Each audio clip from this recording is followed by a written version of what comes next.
When John Fitzell and I started this whole series, I said to John, I'm happy to do it as long as we stick to history and the facts. We don't want to take sides or do anything to influence anything. We just want to collect history. And I think we've done a reasonably good job, but one of the deficits has been the lack of information from the people that we were fighting against, basically.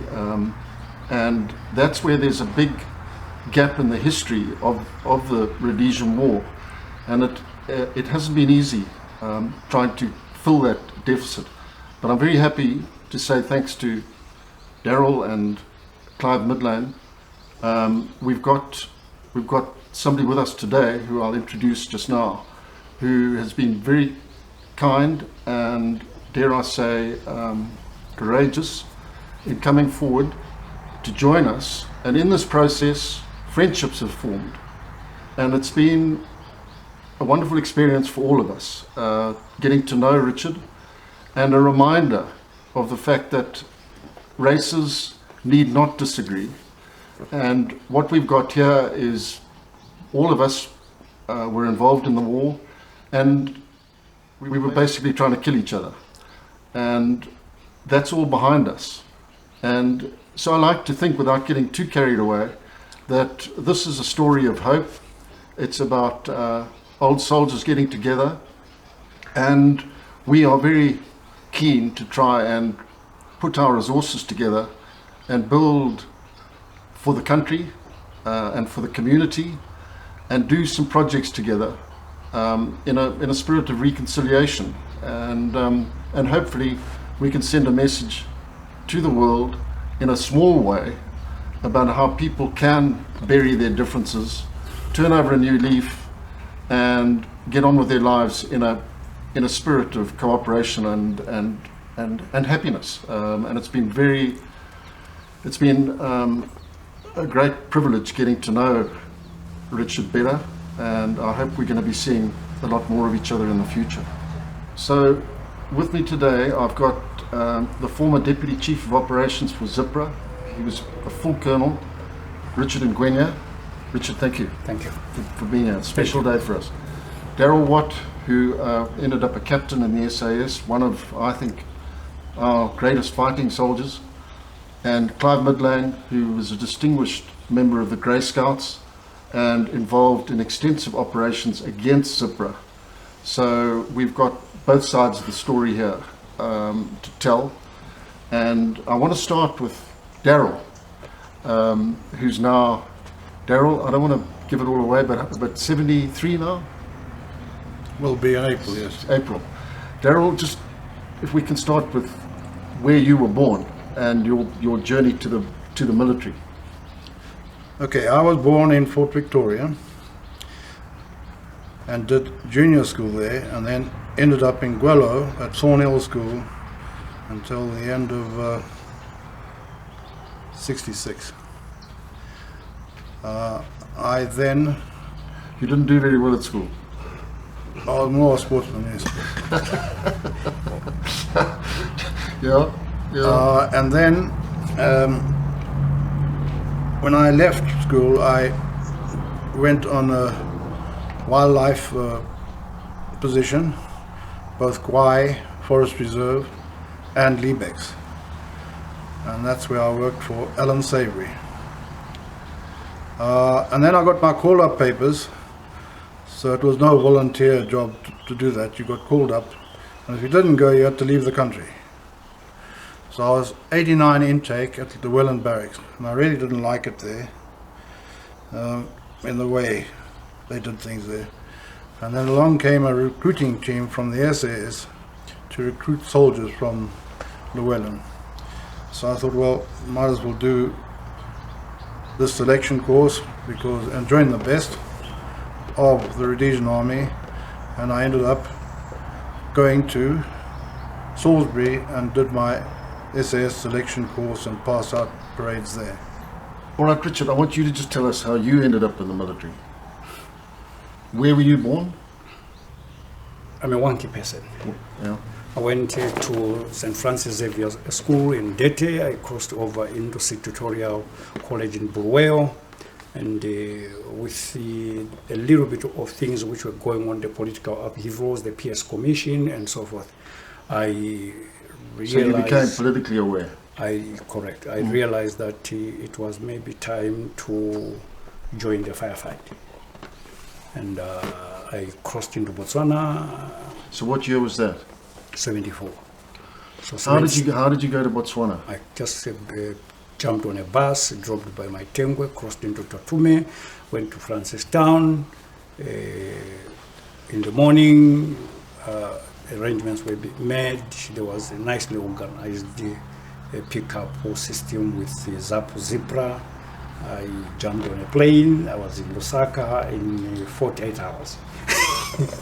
As an 18-year-old? Yeah. Yeah, 18. So now you're in Lusaka? And now I'm in Lusaka. I get into Mtendere. 3, 4, 5 days later, I go into Mwembeshi. I jump into this nice camp. I start seeing AK-47. I said, this is what I was looking for. Then later on, about 2 months down the line, I'm in Tanzania, in Morogoro, where I met the current commander, Defense Forces, General Swanda, Tafi Renyika, and the rest of the lot there. We trained as a group of 45. Who trained you? A mix, Zimbabwean instructors who had come from Algeria, from the commando unit in Algeria, then 2 officers from the Ghanaian Army, Major Dako, Captain Baden, who were sent by the Ghanaian government into the Liberation Committee. They formed mostly our core training group. Right. In irregular warfare. That is what we really concentrated on. The local Zipra entities, Elijah Kagisa, Jivan Maseko, Ben Mate, and so forth, they were more really of the commando entity. Right. In various spheres of warfare. We were the 6 month stint. Then we jumped into, I came back. So you did 6 months, Morogoro? Yeah, I was 6 months in Morogoro. I came and deployed in the Shipepo. So you came back to Zambia? Yeah, came back to Zambia, sneaked into the Chipepo, sneaked into Binga. How did you cross the river? The lake? 50-kilometer rowing across the Skorinzara Hills into Siabua frontage. Right. Very a little bit unusual, but no detection, nothing. So you crossed at night, 50 Yeah. kilometers. Crossed at night. It's a long paddle. Yeah, it was a long paddle, seriously long paddle. Later on, we found that it was untenable. Then we shifted nearer the Chipepo harbor because it was nearer. We used actually a motorboat to be dropped from the Zambian side to the Rhodesian side at night. So we were dropped because we had lots of supplies. We picked the supplies through Nyami Nyami across towards the Siabua Hills, and that's where we spent about 2-3 weeks. I think the Rhodesians. And what were you doing during that deployment? Were you just we watching? we had specific instructions. We were a platoon. I was commanding the second platoon. There was another guy, I think, who was with Taffy, who were on our left flank. There was another guy again who was on the right flank from us. Our specific work was to infiltrate the entity and go against specific targets, which was the road, which was stretching from Dete, Kamativi, Binga, Siabua, going into Karoi. So we're setting this frontal base, and later on we could see operations getting into the Bulawayo area. That was your aim? That was it. It was a bridgehead, really, because that time ZIPRA had not much infiltrated the system. This was after the 67-71 firefight in Nyantuwe Wanki, bombarded by J.D. Dube. And that was with the ANC when Chris Hani, I think was... Chris Hani was the Nyantuwe Bombards group. They crossed near Livingston. They crossed, yes. And they came down the western border. Correct. And then they went into Nyantuwe. That's where the firefight just across the railway line. But then there was another interesting group, which was had a group which was in Sipolilo. Yes. So the Sipolilo group could actually be seen trekking across, trying to cross from when there was that firefight by... Wanky. Yeah, no. But there was a firefight by Wunyani River there, at the confluence of Wunyani and that's in the Zambezi Valley. In the Zambezi Valley. Yeah, okay. So that group, we were not yet, at that time we were still inside. So, but however, we joined and followed up the treks. We withdrew, came the detent time. I went to Mboroma, I commanded... So what year is this now, Richard? 75. You've now withdrawn back to Zambia. 75, 76, I am back into Zambia. And in the meantime, Herbert Chitepo has been assassinated. Was being assassinated. When Herbert Chitepo got assassinated, that is the time when there was now a decision that all the so-called three armies, Frolizi, Zanla, ZIPRA, must be integrated and be put into one ZIPA army. By that time, I was appointed instructor. I went to Mugagao. It didn't work. Tanzania? In Tanzania. Just to instruct? It didn't work out nicely because there was a firefight with Zanla in Mugagao. We lost 13 cadres there. Lots of them wounded. So this was faction fighting? Faction fighting. Between Zanla and... Correct. Yeah. So then I stayed in Morogoro, 76. Up to about June, I was withdrawn. I opened the second Feira front after the 67-71. I want you to stop there. Okay, I want to speak to Darrell now because very interesting what's happening. We're moving quite quickly with Richard. I want to go back to the early incursions across the Zambezi River, late 67, 68. And that really coincides with Darrell's really baptism of fire, I suppose.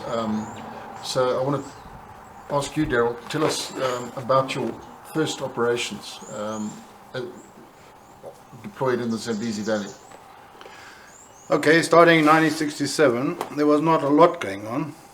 in Rhodesia at the time. We weren't doing many operations, but in one particular, at Marangora Dam, at Marangora, Game Rangers camp there was reported of some figure 8 boot tracks there, and an imprint of a Tokarov found in the mud where they were getting water coming from the Chirundu side and moving towards Makuti.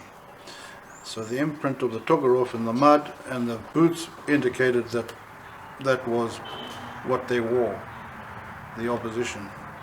So I was called in there with Joe Conway, Alan Franklin and T.C. Woods and myself. But now I was just a trooper, new raw trooper, not knowing too much about anything. But they used me because of my tracking abilities and my experiences in the bush, of which I must say I was good at. So I picked the spoor up and we started following them, the 4 of us. But there were only 2 of them. And they went into the hills behind Marangora, and it was like the beginning of the rainy season, so following the tracks was pretty easy. And gradually we were catching up with them, because the initial tracks we saw of the Tokarov and them, that was the evening, so they're probably about 5 hours ahead of us. Anyway, moving smoothly, as I say, the tracking was easy, and then I told Joe, who was a sergeant at the time, I said, they're very close.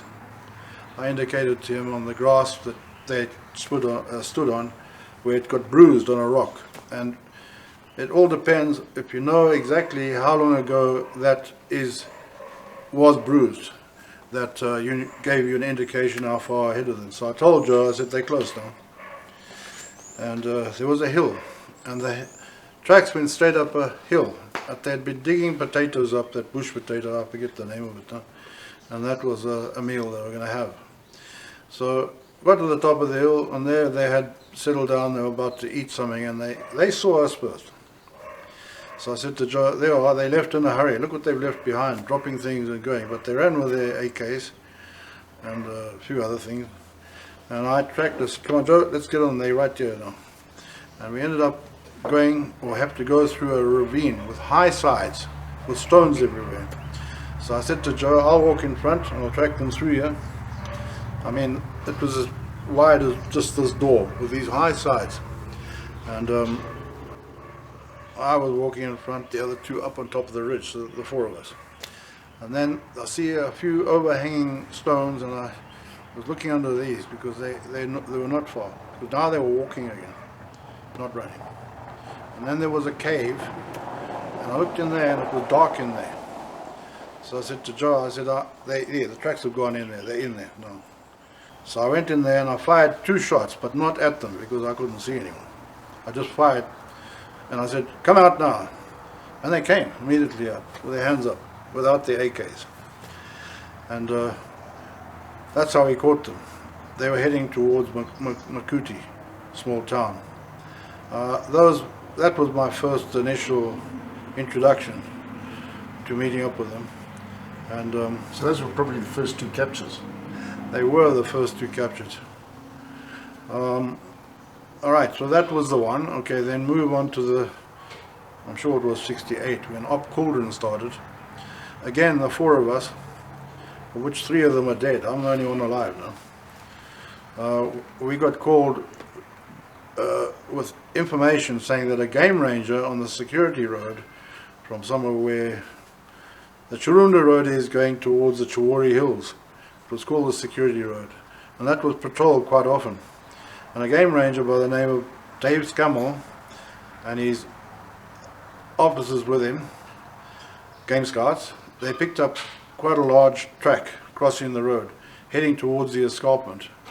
So it didn't take us long to get there and check. And most of the spoor was all going towards the escarpment, and it was quite wide. And as I said, it was like rainy season as well, at about that time as well. And I said to Joe, I said, tell that helicopter to wait, you mustn't go now. Just turn off the engine. And I went and checked the tracks, and I came back and I said, right, this is pretty easy to follow, very easy. I said, now we get in this helicopter and we track them with the helicopter, with me hanging out the side with the tracks on my side, and they're not I had a headphone on. I said, go left, go right to the chopper pilot, and that's how we tracked them in a helicopter, right up to the escarpment. So we caught up to them very fast. So when we got to the escarpment, okay, we landed there and we started, the four of us, and we followed a group of about 30 guys with figure 8 boots on. And through the huge deep ravines going through the hills and that, a bit scary because the bush was quite thick there, like a Jesse bush, the sucker they call it here. So, you know, your vision was from here to where the camera is, about 5 meters less sometimes. So anyway, we carried it there, and they weren't, well, they were just moving. They had to go to where they were going. And we followed them until we got to Dean's Camp, that other security road that follows the Angwa River down into the Zambezi Valley. So I was with Joe and T.C. Woods and Alan Franklin. So I said to Joe, I said, you know, there's only 4 of us. I can count 30 spoor here, tracks that we're following. I said, there's going to be a 5, but a big one. So I said, you must call someone else, reinforcements. And they sent a platoon from RLI, because they were also in the area. A whole commando of them, I think, I can't remember. And didn't take long. Both Sachs and his small convoy of, I don't know, 15 people or 20, I can't remember. And they brought 2 national parks rangers with them. And I said to them, what are you here for? They said, we've come to do the tracking. I said, well, get to the back, right at the back, because this is quite easy for me. I followed them all this distance, so this short distance is not far. We had to cross this Angwa River. I remember it was up to here, flowing. Angwa was flowing at the time. Anyway, I got to the other side, and I looked at the spoor, and I could see they stopped there, they got water, and they moved on. And I see the spoor is very, very fresh now. So I said to Joe, I said, okay, tell the RLI to stand back 250 meters behind us and follow our tracks. They must not be right where we are. And we followed them, and they went up a ridge and a ravine area again, me in front. And I said to Joe, leave the other 2 trackers behind, just me and you are going. And I found where they had put a moon-shaped ambush facing down the hill, in fire, where they were in firing position, waiting for us. But obviously they felt safe. They moved over the ridge, and I said to Joe, I said, they are right here, close by. I said, Joe, you behind me. I will crawl to the top of the ridge there and look over the ridge to see if they're on the ridge, or they got sentries on there, or they're down the bottom of that small hill. And lo and behold, there they were. I could see them all. They were in an open area, they're pretty relaxed. They started to cook, some were washing. They were relaxed, and in no particular formation. So I went back to Joe, I said, they're there. I said, now you go and call the RLI, and you tell them, they better not make any noise here. They must walk very lightly. No noises at all, no sound of machine gun belts or anything like that. Anyway, I brought them, and I said, put them on my left flank, because there was quite a long ridge there, and they all got in a line there, and they all were in position. And I said, okay, I'm going to fire the first shot. And when I fire, everyone fires. That's exactly what happened. Anyway, these people were actually caught totally unaware, as a surprise, and they really got a surprise. We did get fired back again. The RLI lost 1 person and 2 were wounded, I remember. Anyway, after that, not many had escaped. And we checked there, and as was mentioned, they were Freeleasy. And the South African freedom fighters were there, mixed with them. Mm-hmm. They were very light-skinned, tall people, thin people. And straight away I knew, without looking at any documents, that they're not from where we're from. Anyway, that ended there, and we all went back, and we were in that area of Golden area for quite some time, because where the RLI were, they came under tremendous fire, and they took a lot of casualties there. the RLI. We called it Camp 5 on the Angwa River in the Zambezi Valley. So the word was out now, we've got to get out of here. Them, you know, the opposition said, we've got to get out of here. We compromised. And they all started filtering back the way they came. So I said to the people I was with in the SAS, I said, right, we're going to go and sit in on this track that they came in on, because they're going to come back on this road here. And we sat there, and we captured so many. I mean, we didn't even have to fire shots. They were just quite willing to drop their gun and put their arms up and give in there and then. And one chap, he had been wounded in the arm, and his whole arm was gangrene, swollen like this with these bot flies, you know, the ones that come when there's rotten meat around. And he had no bandages, nothing. And the poor guy, he said he had to sleep in the trees every night. He said, and the lions and hyenas were around him. Yeah, they could He smell. said he'd climb up the tree with a pile of stones, because he didn't want to fire a shot at them, being compromised. So he'd throw stones at them in the early mornings so he could get up. And we took him and we gave him a tin of bully beef and cigarettes and there, and he almost fainted, because he just wasn't used to eating anymore, and the cigarette was like too much for him. And then another one came, and we caught him. He just put his hands up. And I was with Mike Gunn at the time. And I see this guy looking at Mike Gunn. I was like, what's going on here? And eventually he walks up to Mike and says, hello, Mike. I remember you in Lusaka, because Mike Gunn lived in Lusaka, and they played in a band together in Lusaka back in those days. And they were big friends. Incredible. Yeah, anyway, that eventually ended after a couple of months, the op cauldron. So that was the second time. Very interesting. Darrell, so that really, op cauldron, what happened was, I think the enemy realized it wasn't working for them coming through the Zambezi Valley. They needed to re-strategize. But Darrell, just tell us a little bit about the Vedoma people, because I know you got to know them a little bit, the two-toed people in Chawari, just what your experience with them. Oh, that was very interesting. You know, as I say, I knew the bush well, and I heard that there's a tribe on top of the Chawari Hills there by Red Cliffs, on the Rhodesian side, obviously the Zimbabwe side now, and they lived up on the top of the hills, and they had two toes. And they lived like just wild people. I mean, they wore animal skins as their pants. And the women were bare-chested and that, but the moment they'd see us, they'd run. So I took a lot of salt there and sugar and other things like army rations. And I had a chap who was actually a two-toed man, but he could speak English, because they spoke a different language altogether. They did. And he said, okay, what we do, we will sit here, because they'll find us. They want to know where we are. I said, we'll stay here on this pile of stones here, big stones. And he said, we put the food over there, on the stone over there, about 50 meters away. So we waited, and they came. And one of them found the food on the stones and they grabbed it quickly, like, and off they went. And we did that for a couple of days until we ran out of rations. And I said, when they come again, you shout to them and say, thank you, it was nice meeting you, and we know your history now. So on the way down, he says, there's one old man I want to show you. He says he lives on his own. He's been thrown out the tribe on top there, and he was an old man.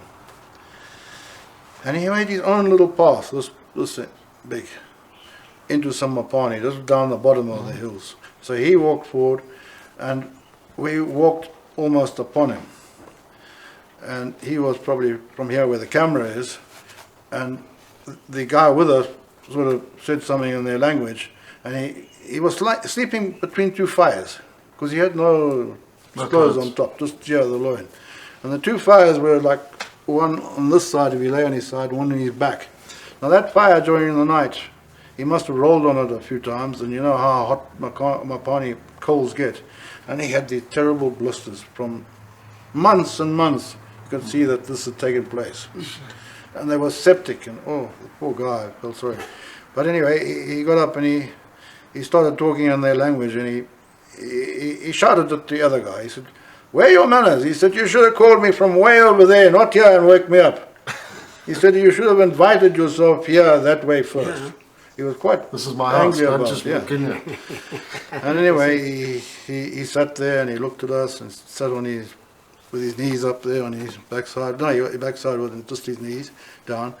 And he pulled out a piece of wood about that had been hollowed out. And he had some tobacco and he used to push it in there and put this on the fire, or put a coal on the end there and smoke his tobacco through this piece of wood that he had hollowed out. And after a while he was quite happy and chatted and we asked him lots of questions and that. We left him a whole of rations and never saw him again. Darrell, I just want to, I don't know if we're going back in time again, but just talk a little bit about your sojourns with the Portuguese in Mozambique and Angola, when the Portuguese were still obviously involved in their various wars. How did that all happen? Okay, so the Portuguese were still the owners of Mozambique and Angola at the time, so they decided that it's a good idea to get involved with the Portuguese because their war was far more advanced than our war at the time ever was. I mean, they had all their aircraft, they were using completely different tactics to which we used. They couldn't track, and they wouldn't track, and I always said that the war in Mozambique, when the Portuguese were there, they stayed in their keeps, and they fought over the roads. So the freedom fighters were in the bush all the time. So they'd ambush them on the roads and put mines down. So that was the fight. They'd look after their keeps. They'd never come out the keeps. The camps. Stay in there. Yeah. So we went to go and see how they were operating and what they were doing. And we went with the Rhodesian Air Force. So that was still when, like the Rhodesian Air Force, there was no camouflage on the aircraft. The Dakota still had in big writing Rhodesian Air Force on it, painted white and grey underneath. It was in those days. So we'd go along there with the SAS initially and go and see what they were doing and get ourselves involved to see how they're doing operations. Anyway, they never would dream of doing what we did. Like we'd wait for a camp attack on their keep. It was quite funny there because they'd all run to the stations around the high built-up walls of soil where they had bunkers and that sort of thing, and then the fight would take place like that. And of course we all had Black is Beautiful on as well, the SAS guys. And when the firefight started, the mortars and everything were going off and we were getting rocketed by 20, no, what do they call them? The big recoilless single cannon. 75. No, it's bigger. 106. No, 105. no, it was a Russian thing. Anyway, it was a recoilless rocket, and that would go whizzing over our heads.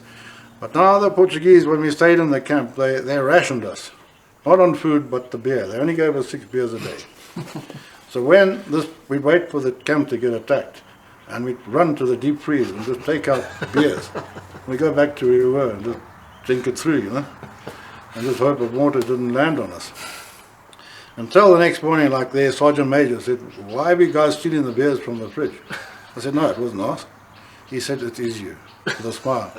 I said, "How do you know?" He said, "Because your Black is Beautiful, you put it all over the deep freezers. That's how we know it was you." Anyway, after a camp attack, we'd do a follow-up on them. And I remember this area because we fought on both the south side of the Zambezi in Mozambique and the north side. And we'd do a follow-up to contact. And there was thick bamboo there. I mean, the whole of this yard here was just bamboo. I mean, a thick, dense. And they'd go in there, so the aircraft couldn't see them. And then they got quite a surprise when we first met up with them in the bamboo. They didn't quite know hasn't happened before. But the Portuguese used to give it away, man. They'd have an AD on the way, following up, and talk loud. We have to stop every now and say, "Hey, man, keep quiet, shut up," like that. And eventually we did that. But we traveled the whole of Mozambique like that, right up to Malawi in helicopters, to all their different places. Even into North Mozambique, where we met Daniel Roxo, the guy who got a name for himself, a white Portuguese man, and he had his band of troops with him. Yeah, so that was Mozambique. Could carry on about it. And then, all of a sudden, I got told to get ready. Brian Robinson and an RLI guy called Charlie Kraus, sergeant. No, we were corporals then. Told him we're going to Luanda and see what the Portuguese are doing that side, because that war got advanced as well. With 3 factions fighting each other, and the Portuguese were the 4th one. And anyway, that was very interesting. We stayed in the Paragadiska barracks, and it was quite pleasant, but a totally different war to the way they were fighting again in the Mozambique territory.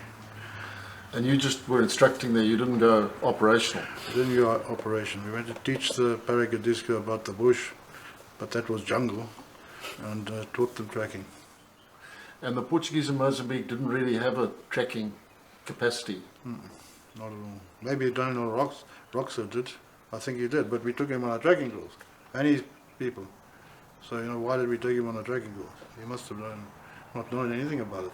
And action. Okay, I just want to go back to Richard. So 74, when you started, end of 74 was the Detente exercise, which was initiated by John Forster. And there was a ceasefire, which actually didn't work in our favor, because at that point, I think certainly in Hurricane, the Rhodesians were very much on top when the ceasefire was called, and that gave the enemy plenty of time to reorganize and learn from their mistakes, basically. Do you remember that period, Richard? Because then, after the assassination of Herbert Chitepo, there was that split that was caused, and some of the leadership went to Mozambique. Do you remember that sequence of events?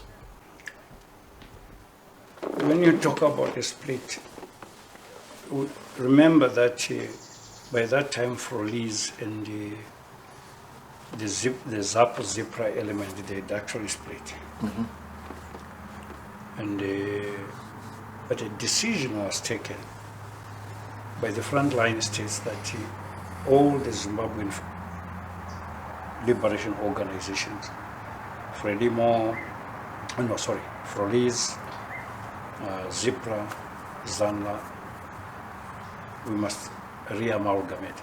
So we ended up in Boroma.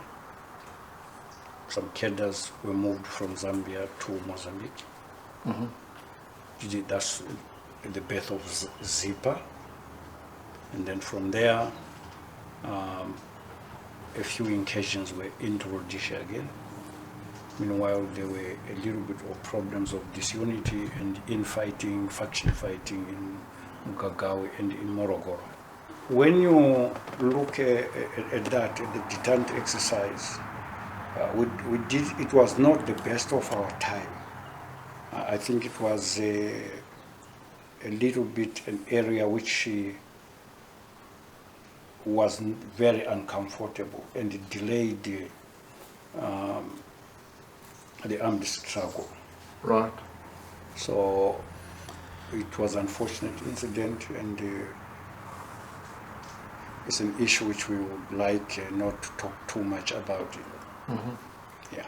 Now, what I do want to, just it's history that we talked about yesterday, is, I don't know if you want to talk about it, but how the British were involved. And you've said maybe this war shouldn't have happened. But it was outside forces that none of us were aware of. We were all quite naive.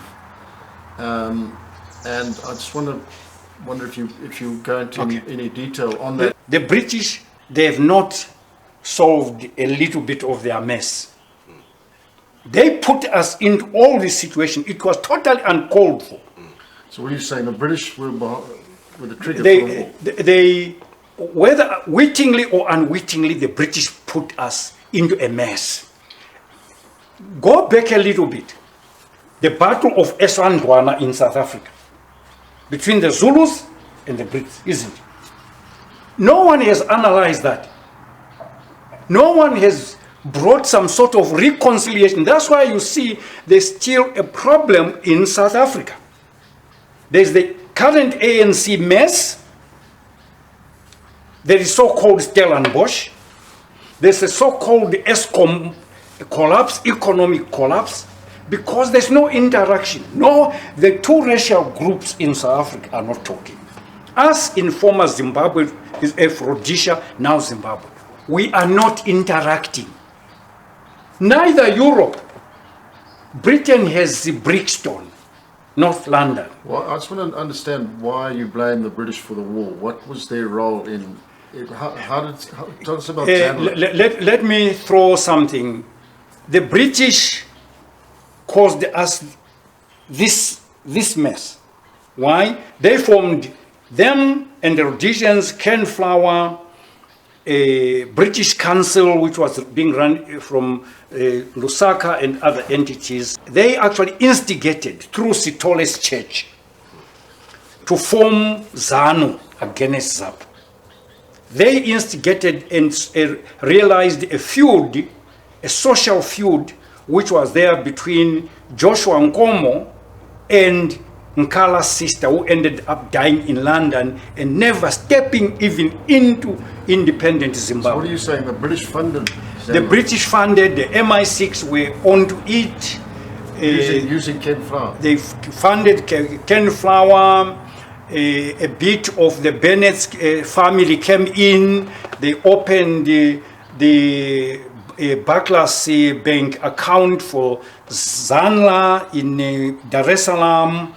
They also moved 6 Land Rovers from Malawi because Banda was half-hearted for liberation and half-hearted with his English nice accent. So all these issues, then they gave the 6 Land Rovers to the Ndagana group in Mbeya, because you know Malawi, Tanzania and Zambia, they share some sort of a close border in the Chama area. So they did that. So Cairnflower was a point man in forming Zanla? Forming with MI6, with typical countries with MI6. And the British knew exactly what was happening around then. The British had a stint even in the elections who was going to run Zimbabwe. You remember they knighted Mugabe. Mugabe, who was said to be a bad boy, was a British boy. Let's remember that. And you remember Mugabe, when he was released from Wawa, was escorted by a special branch and deployed into Mozambique. After the death of Chitepo, when this other guy who killed Chitepo in Lusaka, what was his name? Hind. When Hind killed Chitepo in Lusaka, he was British, former SAS, isn't it? Yeah, Jack Hind. Jack Hind. So people don't want to talk about this. They don't want to talk about how the British got infiltrated Zanla. Zanla started murdering each other in Chifombo, burying each other alive. The John Mataure's group, the Tongogara group, how Tongogara was arrested by the now PS Ministry of Defense, Chipakupaku, when Chipakupaku was still an NCO by Petaoke when they're trying to run away. We know all these things, but we don't want to dwell with them. The British up to now, that's why I was saying, look, for our problem, our African problem, it must not be solved in singular. Maybe we must start thinking of talking to the British again. We are lucky now, this King Charles. The Queen is gone. She was a nice lady. If we talk to the British and we want to live to you as our white brothers to talk to the British, us will talk to the black ones. They are there. I'm being serious, and this I don't want to mince words. We have unfinished business. Now, let's just go back to the point that Richard was making about did the war have to happen? I don't know. Do you think the war was avoidable? I do believe that. I never thought it would get to what it did end up as. How could it? And right in the beginning, when there were riots in Gwelo, Joshua and Nkomo's people, there were riots in Gwelo. I saw a problem coming because I was on a course in Gwelo and we were sent to go in right gear to put the right down. And when I saw that, I said, I can see what this Rhodesia is going to go to now. That's when I first saw it coming. And from there, because I was, can I say, partially educated at my late, before I reached 20, by Alan Savory, and he had the right attitude, how this problem can be solved. For example, we were at Mount Darwin once, and he actually said to me, I can't see why the black soldiers of the Rhodesian army can't go into the white messes and eat with them and drink with them. He says, I don't see this anywhere happening. And that struck something on me to say, why not? I mean, we trust in them in war now. They've got guns. But we trust them to carry a gun, but we won't let them eat with us in the same mess. That was the start. Okay? And then, what happened after that? Then it progressed in there. And I went to Alan Savory's political meeting when I was in Salisbury, and I was in the SAS at the time. And I went with a friend of mine, because Alan Savory I knew. And I went to his Centre Party meeting. And everything he said made sense to me. This is before the war got going. Was to try and find a negotiated That was settlement. like a seed in me that this is the way to go. And what had happened when I went back to the SAS the next day after that meeting in the evening, I was warned. I said, you're not to go back to those political meetings because you're a soldier, you're in the SAS, it's got nothing to do with you. Well, then I thought, okay, I can see now what's going on. It's interesting what you guys say, but I was just telling you, Duncan Clark's book has been quite a revelation to me. And what he's explaining in that book, and I didn't realize it, was just how mobilized the international community was. Back in the 60s, there was a plan to eradicate white rule in Southern Africa. And it was already at a very advanced stage. The Europeans and the Soviets had a plan, and we were going to be got rid of. So maybe Savory was right. There should have been a capitulation or a handover a lot earlier. But at the time, it's easy to judge looking back, but at the time there were reasons to think that we could find another solution. Because the Congo had just erupted, it was a disaster, there'd been coups in Nigeria and Ghana, and people were understandably concerned about a rapid transition. And that's why there was this desire to find some way to find a better solution.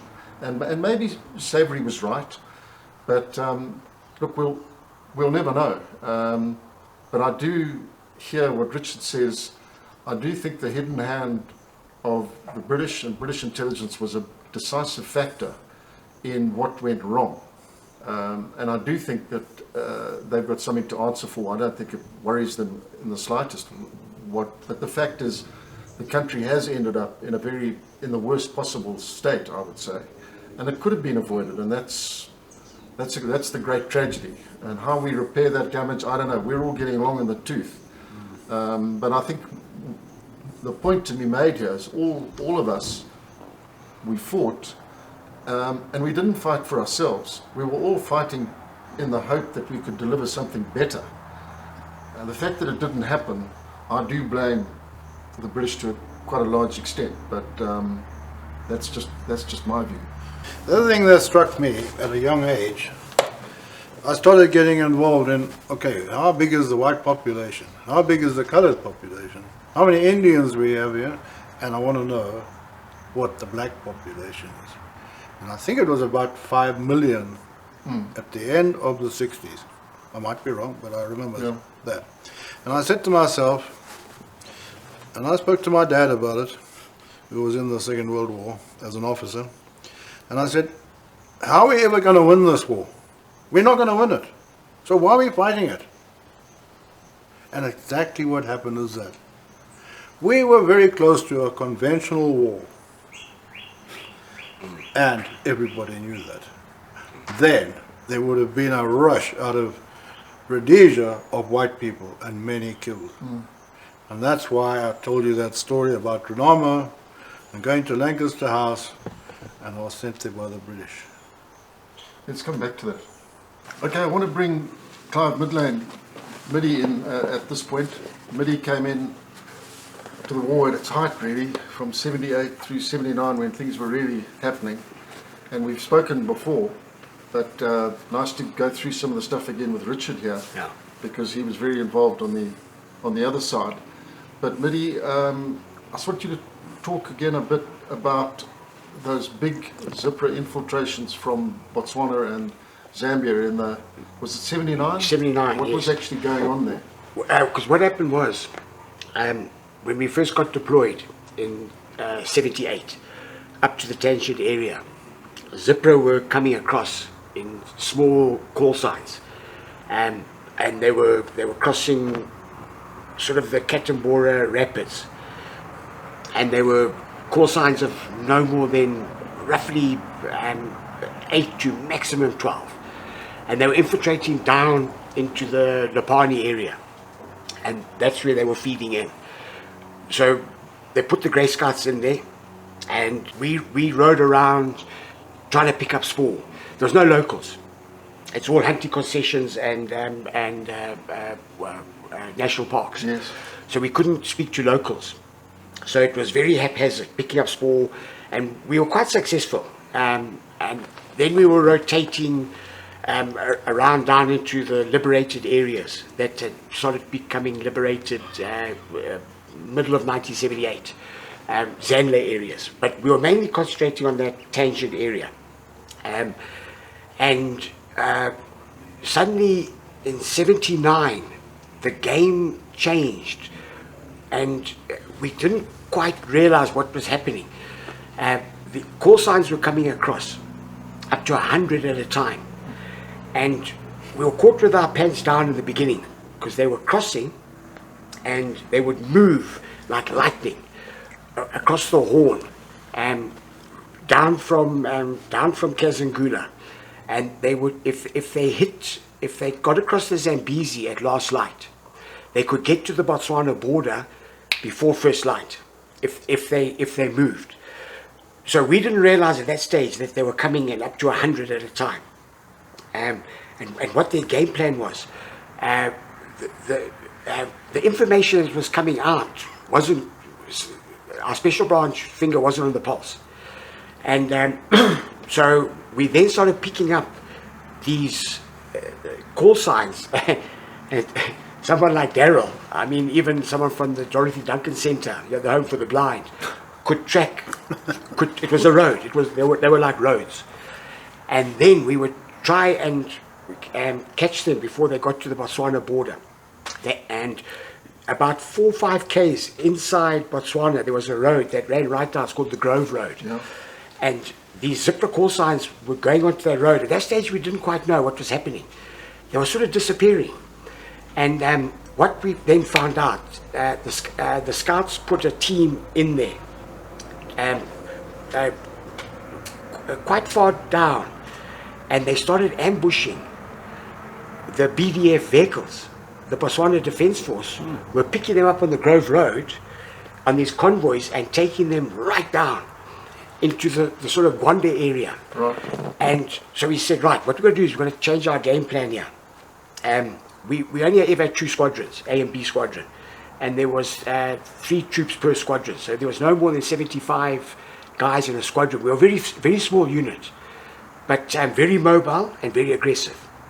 So on the side of the new Kazangula Road, not the old Kazangula Road, we got the roads department to grade the road and to drag tires.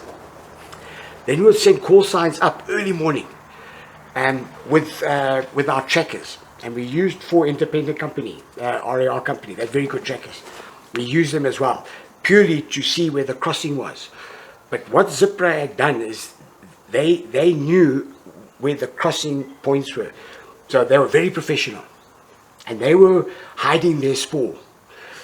So a lot of the times we missed it. A lot of the times our trackers picked it up. And then we get the horses, unload the horses, saddle up, and then we go. And we've got to try and hit them before they get to the border. When these punch-ups started in 79, prior to that, fighting Zipra and fighting Zanle was very similar all around the country to fighting the Viet Cong, relating it to the Vietnam War. Fighting the Viet Cong, all guerrilla warfare. We suddenly started having these punch-ups with up to 100 of these guys, and it was like fighting the NVA, the North Vietnamese Army.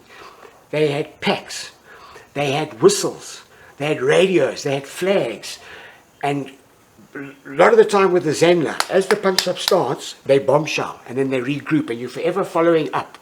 And it was difficult to lay your hands on them. Suddenly, these guys took the fight to you. And it was, wow, okay. And we only operated in sticks of 8. So maximum of our call signs on those big punch-ups would be 16. And we had no air support, very little in the beginning, because there was no OPs. And they had sounds, a few choppers at Vic Falls or at Wankie that come. Until the comm-ops cottoned on to what was happening. And we started getting a lot more air support. And then it also came to light that these, they were divisions. It was part of the start of the invasion of the country. And so they pushed the armored cars up into Tangent area. So we had ambushes on the Kazangula Road with Elan 90s. We had 25 pounders up there because we didn't know if they're going to come across Vic Falls Bridge. Chirundu was taken care of by the 2 NDEP guys, and further down we didn't operate Lower Zambezi ever. We only concentrated from Chirundu to Kazangula. So the war was so hectic then that things were moving so fast all around the country, and in Mozambique with Darrell's crowd, and so everything was moving so fast, and then the penny started dropping. Hang about. This is the start of big military invasion. Then the information started leaking through about these divisions. I think there was 3, Richard. Did you have 3 divisions of the conventionally trained? Yeah, there was 3 divisions. And armed with what? What sort of? They had their main support weapons were Goranov. They're called the Goranov. They sometimes have quite a few Goranovs with them. Heavily armed. In a call sign of say 100, 20% with probably PKMs. PKMs were their main support weapons, and RPG-7s. Their weapons were lovely. There was no SKSs and those low budget. A lot of AKM, the folding butt AKMs, they had nice weapons. But what spooked us was their uniforms. We never fought guys with uniforms. They had German rice flick camouflage, and totally self-sufficient. They didn't live off the population. Well, there was no population. They carried their own packs. These guys were organized. And we suddenly started having these punch-ups where they were putting flanking attacks on us. And it was spooky. We had the one in our first chat where the 2 silver crosses were handed out. Thank goodness we had Air cover. We had air cover. We had Cocky Bellica and Bruce Jamison in the K car. The G car was shot out the sky. Got back to the airport, couldn't come back. The Lynx was shot out the sky. Got back to the airport, couldn't come back. These guys, they had little shovels on the side of their packs. They were digging shell scrapes. It was suddenly, this wasn't our normal war. And we had a lot of punch-ups, but we had 3 huge ones. The first one is when they came to take Vic Falls town. I'd like to also find out later from Richard if they came in Zodiacs. And our 2 troop guys were in the right place at the right time. It was inside the minefield, just up from the SNBC Hotel. One troop, we were on the Kazangula Road with the Elans, because we thought they might be coming through Kazangula. So we were waiting on the Kazangula Road with the Elan 19 and 1 scout car, the other ferret scout car. The 2 troop guys that were on the river got some good int, and they put the ambush at the right place. And they came across the first wave of these Zodiacs at night, by 11 o'clock at night. And I think about 75, maybe 100 were killed on the river. It's a place called Hippo Creek. We went later with the police, with the boats, because bodies went down for days and they were floating up. And and then, so they think there was about 500 in that wave that were going to come inside the minefield, Spooky, of Vic Falls. So they got smacked on the river. Then they had a 14-5, they had a couple of 14-5s. So they opened up on our two troop guys and the armored car. And then 2RR had the 81mm mortars. So they mortared then at Sprayview airstrip with the 25-pounders. So 25-pounders firing in onto the Zambian side. So that smashed that whole operation. This war had gone crazy. Yeah. This war had gone crazy now, man. And we were getting guys killed in these big punch-ups. And when you read Cocky Bennington's citation, and like I said in the first one, I was involved in that scene. So we saw the whole thing. And it started becoming, this wasn't a guerrilla war anymore. This was now a conventional type war. And then what we found out recently was when they were getting moved down the Grove Road, we thought they were coming in the Gwanda area, Zipra now, conventionally trained to fight Zanla in Matibi 1, Matibi 2, and that Sengwa, the Sengwa TTL. They were liberated by middle of 78, by 79 it was haywire. So we thought these Zipra guys were coming in to battle Zanla. Only found out recently that was one of the divisions, one of the brigades, that was actually regrouping in that Gwanda sort of area to have an attack and move up to Bulawayo to close that Beitbridge Road. So Zipra were way ahead of the game. And somehow, I don't know how Special Branch Missed it. I just don't know how. And so with the Grey Scout side of it, we were the first unit to physically fight the conventionally trained Zipra. Okay. These battalions. They weren't your standard battalions. I'd like Richard to give a bit more information, because these guys, their training was frightening. And if we weren't on top of our game, we'd have been wiped out. But because we were quite hardened with normal punch-ups, we were able to handle it. But if that war carried on, Too much firepower. far too much. Richard, what was the other plan for the invasion? It's just quite interesting how advanced. Because I think Zipra had aircraft standing by, but they had tanks, armored vehicles, amphibious tanks. What was the plan? Very simple. One was we had already moved about 7,000 typical irregular fighters in all areas from Sipolilo through Rungwe, through Gokwe, Wanki, Plum Tree, up to Belingwe. So we had about 7,000 in small pockets, small call signs. These were interdict units, sabotage, mines, ambushes, etc. While it's the main force, the 3 divisions were coming from the rear, supported by armor, etc.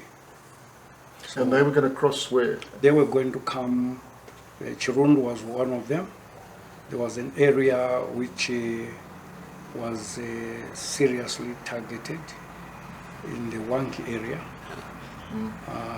There was another sub-unit which was actually to move through the Kavalamanja area, across back to the old Sipolilo.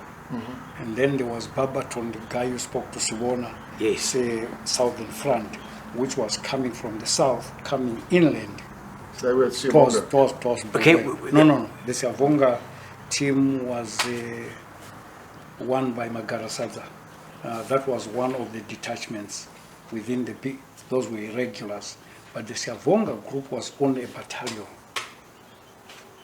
Well, they fought pretty hard.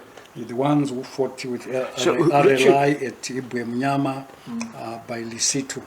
That was General Kumalo. General Kumalo is in Zimbabwe now, but he doesn't talk much. He's a very quiet guy, but very serious and aggressive. So that was a configuration. There was a D-Day which was set. that D-Day did not come because of the Lancaster House. But Okay, Richard, but just what sorry, Hannes. The guys we fought, Richard, in the Tangent area, where were they trained? You had the main element was trained by Tanzania as a group of 800. Then there were elements which came from Mwembeshi, outside east of Lusaka. The two entities were picked together. Yeah. Then plus an Angolan group. There was the guys who came from Russo. They were put together. This is where these three divisions came from. Did the So then Angolas train them? They were retrained. They were all retrained in Mulungushi Okay. with the aid of the Zambians, etc. Yeah.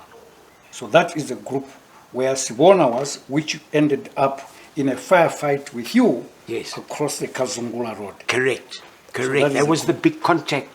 But the officers were trained by the Zambians at Kohima, Okay. at Miltez, Right. the military academy. I Yes. think there were about 120 or so. That makes sense. That is one of them. I used Fort Chipa Nyampingiza, Yeah. was the front commander of NF3. He was in that area. Right. Chipa is still alive now, so he is in Wanke. So Okay. that was the configuration. But Richard, your plans were set back by the blowing of the bridges. End of '79. Operation Dice. The Rhodesians only responded because they knew that, as he is saying, that something was going on to bring these three divisions, Yeah. plus the irregulars, and they were also trying to interdict. That's where Darrell's group were coming up, blowing bridges. Mkushi River Bridge was blown, Chongwe River was blown, and all sorts of things, and some internal raids which were being conducted by either SAS, CELOS, etc. And then there's the Rhodesian Air Force. The Rhodesian Air Force, remember, they even bombed Solwezi.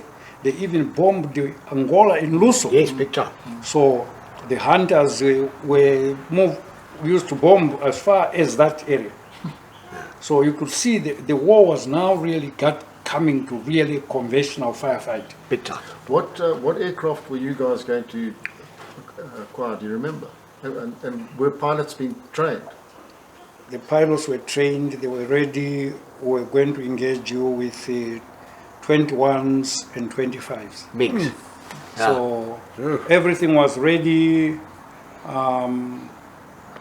Most of that group, they're still alive, of the pilots, they're still Really? alive. Some are integrated in the Zimbabwe Air Force now, at the senior level, and so forth. Who Some are trained just them? retired. They were all trained from the Soviet Union. Soviet Union. Yeah, Okay. all our pilots, both the helicopters, the bombers, and the firefight and the fighters were all trained by the Soviets. Okay.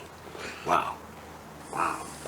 Darrell, just switching to you, we're getting towards the end now, and you at this stage are in Mozambique with Renama, and that operation is just gathering momentum.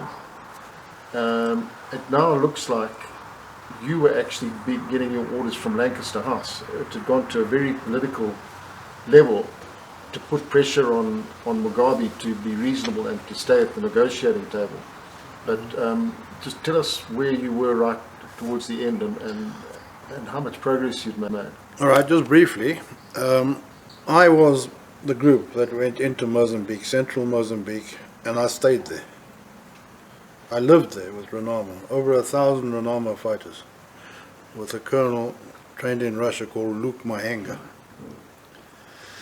Anyway, we cleared the whole of central Mozambique out, the main center of it. So I knew the area very well, and I knew all the Renama fighters. And by the way, I want to tell you, SAS did not start Renama. It was the CIO, Red Bricks Building in Salisbury. Ricky May and Ken Flower, they started Renama. And they only wanted SAS to work with Renama, no one else, including Zulu Scouts. They were not allowed to be part of that. So I got to know everything. Okay, and then my last operation in Mozambique was that it was liberated. in most parts, except on the main road, Bara to Maputo. And I all of a sudden got a call in October 1979 to say, you're going on a mission to the central province of Mozambique. And my orders were to blow up 2 bridges there, the Buzi Bridge and the Rivui Bridge. 2 bridges. So I marched in there with 1,000 M&R carrying or Renoma carrying the explosives, high explosives. And we got to the 2 bridges. Now my orders were, I must only blow the bridges when General Walls says I must. Otherwise, you may not blow the bridges. So we waited for this. And a bit of background to that as well is that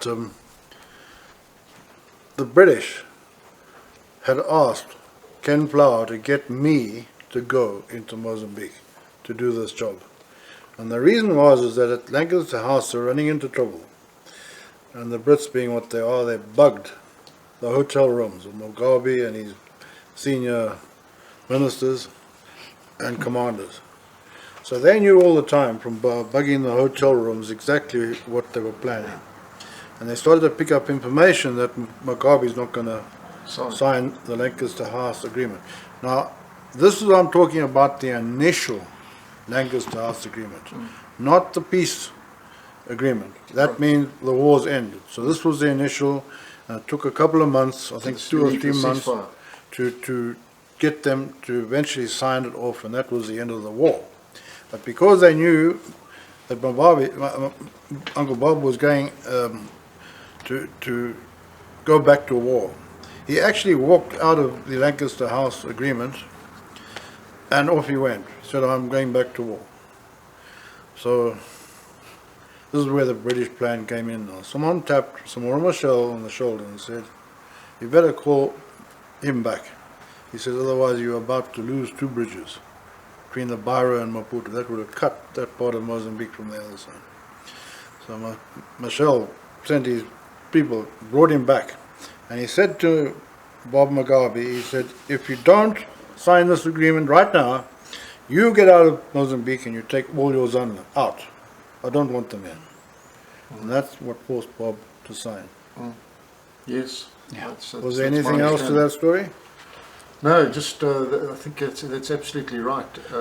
So you were really a pivotal player in bringing about the end of the war, I suppose. And the Brits wanted to end the war, and they knew I was doing. You know, the Brits monitored everything on radio with us, with that airplane that was flying from Lusaka, or one of the airfields. And they could monitor every bit of radio talk we had. The Rhodesian Army, both HF means and VHF means. They monitored. I met a bodyguard when I was with Herreri. His name was, he was signals, British Army. And when I was a bodyguard there, he told me he was in that airplane, and he monitored us. And they'd broken all the codes. They'd broken all the codes. Codes are nothing, for Russia, Chinese, and the Brits and French. They can break any code when they want. So they knew everything that was going on. So, right, now I've got a problem, because this Luke, the Renama guy, he calls me by myself, and he says to me, you hand all your weapons to me now. When you were told to get out? When we were told, okay, there's no bridges to blow, we're going home? Yeah, we're going home now. The last time we ever did an operation. He says, hand back all your weapons now. So I looked at Luke. He was sitting down, I remember. And I was standing. And I said, no, Luke, I'm not handing our weapons to you. I said, we were soldiers together, fighting a war together. And this is not necessary. And I walked away from it. And I went straight to our HF radio, and normally we did Morse code. And I got on the radio on the speaker, open means. And I called Capt, SAS headquarters. I said, I'm in trouble, yeah? They're about to take our weapons from us, and that'll make us hostages. There were how many of you? There were, including me, there were only 12 of us. And about 1,000 of them. Yeah, but I then, when I said to the radio, I said, put the claymores up right around here. This might be the Shangani patrol. Last stand. Last stand. I put claymores right around us, and we dug ourselves in, and we waited. But when I got on the radio, they asked me, what do you want? Like that. I said, you send all the Canberras now and Hawker Hunters and you send the links here. Right now. I said, what do you want them to do? I said, you tell the Canberra bombers to bomb us, all of us. I'm waiting. I said, how long they'll be there? They said, 40 minutes, 45 minutes. They were on standby for me. The whole of the Rhodesian Air Force was on standby for me. And then I walked back to Luke and I said, I've just been on the radio, Luke. And I said, and I've told them to get the bombers airborne and bomb us, all of us. And I've given them the good reference, exactly where we are. And I said, they're going to carpet bomb us. And some will live, some will die. He says to me, no. He said, you can't do that. I said, I'm going to do it. You want to take our weapons from us? There's no such thing as this. You will not take our weapons. He said, no, tell them to stop. So then we put on the VHF radios, and then they called us. And we heard them come. They said, they said 10 minutes out or 5 minutes out. They said, do you want us to continue the bombing run? I said, hang on, I want this Luke to hear the bombers so he doesn't know that I'm talking nonsense. And he heard them. He said, tell them to stop. I said, then I got on the radio and told him, I said, circle us. And I said, you make sure that you stand here, up there in a circle, and you cover us. I said, send 3 Canberras back, go and refuel.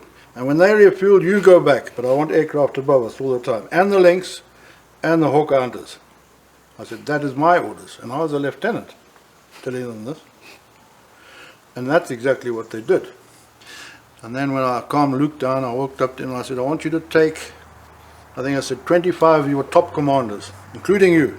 And you will jump in these choppers that are coming now. I said, I've asked for 6 helicopters to come here. I said, you will get in there, and I'm going with you with my call sign, and I'm going to take you back where I found you. It was near Chupinga. Not far from Chupinga. And we went to that place in a mountainous area. And then I sat down, I told them, okay, I'm here now, I'm safe. They said, what do you want now? I said, you get those South Africans to send 4 Hercules aircraft, cargo aircraft, full of ammunition, guns, radios, medical equipment, everything that we need. Yeah. And you will drop it at midnight, and we'll call you in. Yeah. And they came. Huge boxes. Big parachutes, just dropping them into those tall trees near Chupinga. And then crashing the South through Africans them. took over. And then the South Africans took over, yeah. And then I shook hands with Luke, saluted him. He saluted me. And he said, thank you to me. And I said, look, if you ever win this war, you're going to give me a wildlife area that I can hunt in, and I want an island as well. That's going to be your job. He says, I'll do that. But then the South Africans killed him. Because I made Luke so strong there that the leader of Renama, Alfonso was his name. Karma. Karma, yeah. Saw him as a threat. He saw now Luke as a stress. He had more ammunition there, he had good training with everything. Motivated. And he sent a team down there to arrest him, and they arrested him. Then the South Africans picked him up, took him to South Africa, and he was never seen again. We think they... Look.